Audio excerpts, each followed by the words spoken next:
बहुत बड़ा इतिहास था खापों का, लेकिन खाप जाति की नहीं होती है, खाप पूरे समाज की होती है।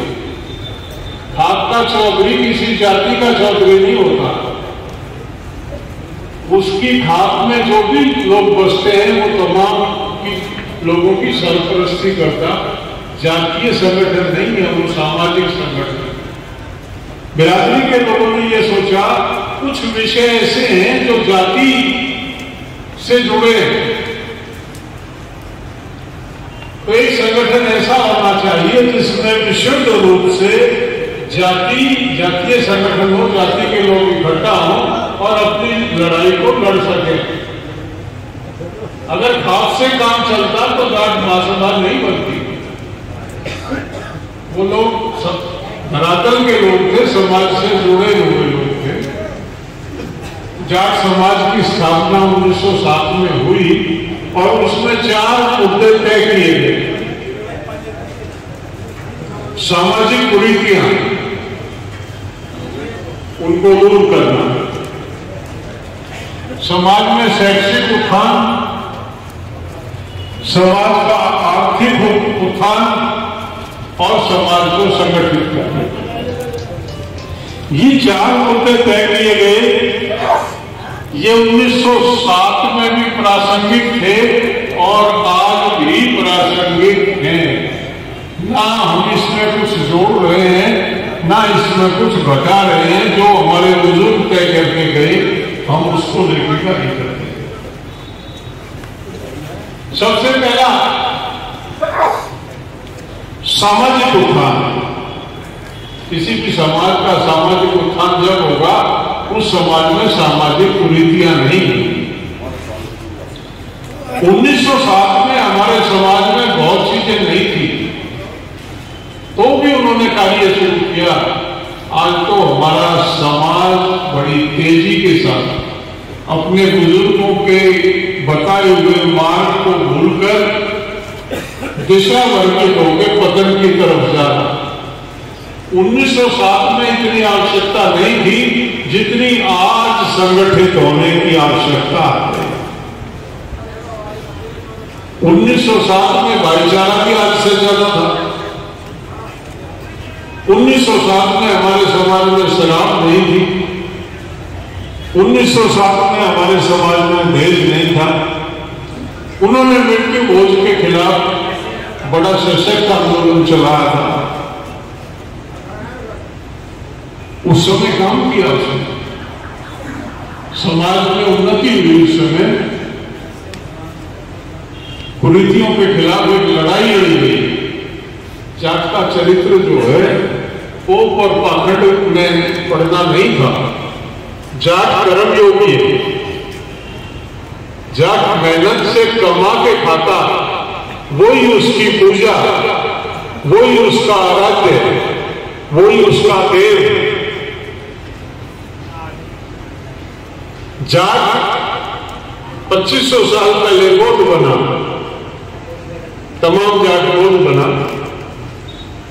7वीं शताब्दी में माउंट आबू पे एक यज्ञ हुआ और उस यज्ञ में यह रहा कि इनको दोबारा कैसे इस पाखंड में लेके आया जाए। एक यज्ञ हुआ जिसमें से 4 क्षत्रिय पैदा हुए, ऐसा भ्रम फैलाया गया।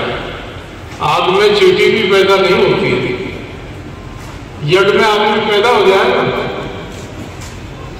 घोड़े लोग थे, उनको कह दिया कि अग्नि से उत्पन्न पुत्र है, ये राज करेंगे। एक नया आडंबर और ढोंग रचा गया और एक गिरोह बनाया गया। जिन पाखंडियों की दुकानें बंद हुई थी, उन्होंने हमारे जो मठ थे, बौद्ध मठ थे जाकर के, उनको नष्ट किया।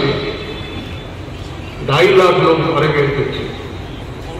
तब ये दोबारा ये पाखंड फिर इस देश में स्थापित किया गया। जाट यहां नहीं है, हिंदुस्तान में तो हमारी कोई संख्या ही नहीं है।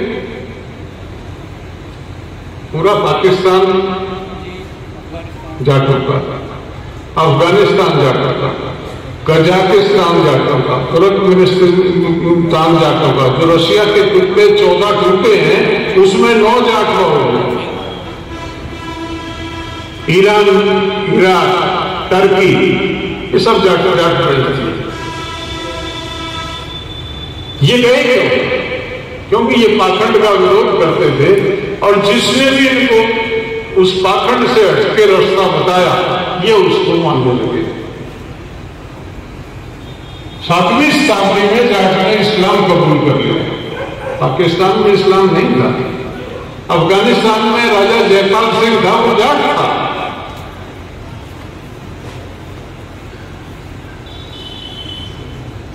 वो जाट था, वो किसी के दबाव में नहीं बना।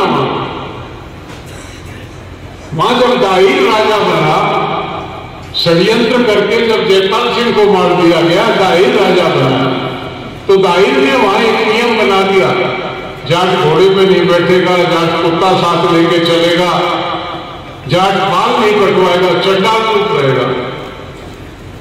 और वो परंपरा बहुत लंबे समय तक चली। राजा महेंद्र प्रताप जब गए 1913 में अफगानिस्तान, तब उन्होंने उस परंपरा को खत्म करा। जैसे ही इस्लाम फैलना शुरू हुआ, जाट तरस था वहां के कोप और पाखंड से। सारे जाट में, किसी दबाव में नहीं जाट ने धर्म बदला, पाखंड के विरोध में जाट ने वहां धर्म बदल दिया। पाकिस्तान के किसी जाट ने किसी दबाव में धर्म नहीं बदला, पाखंड का विरोध करता था, बदल गया हो। मेरे संपर्क में अफगानिस्तान के जाट, वो आज भी मतलब उनको फक्र होता, मिलते तो बड़ा एक कॉन्फिडेंस के साथ मिलते थे, क्योंकि खून का एक जज्बा होता। जब पता चलता है कि ये अपना खून है तो आदमी बड़ा गर्म जोशी से चलता।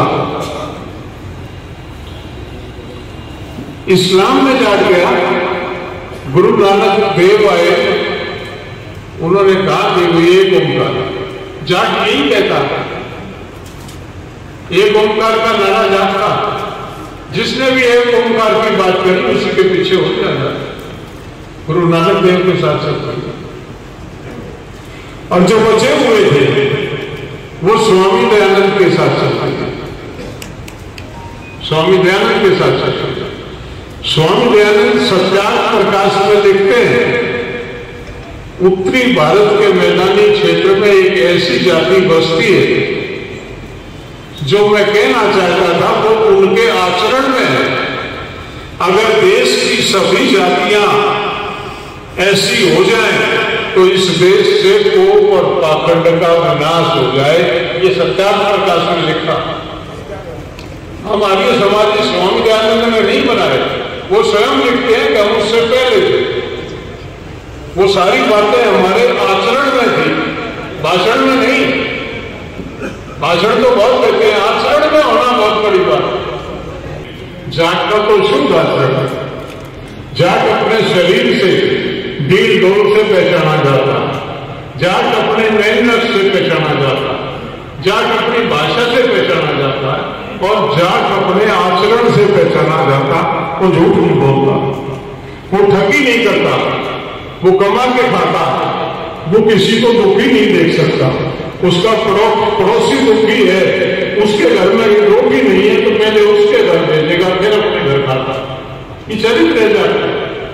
जिसमें ये गुण नहीं है वो जाट है